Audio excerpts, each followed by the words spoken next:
Nung tinawag ng Panginoon si Peter, si John, si Andrew, si James, habang sila'y nangingisda sa Sea of Galilee.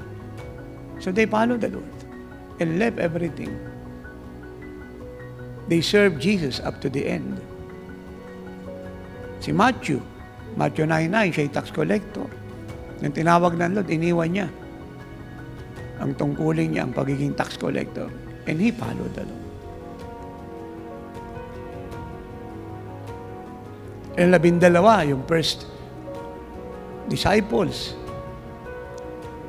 lahat ay apostle, ay naglingkod sa Kanya. Yung 70, at lahat ng na-convert, from 3,000 sa Book of Acts, 5,000, 7,000 in multitudes. They follow and serve the Lord. Immediately. Hindi po sila sayang lang panahon at pinag-intay si Jesus for months and years. At maraming pinag-aralan, maraming proposal, at maraming pinaabot sa Lord. No. Immediately, they left the boat, their profession, and followed Jesus.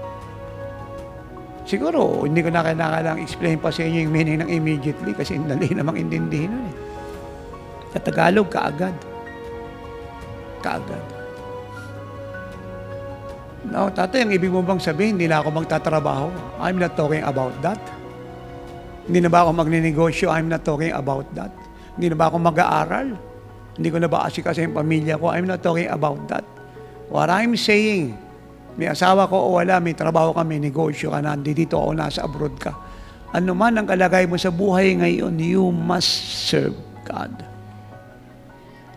You must be a soul winner.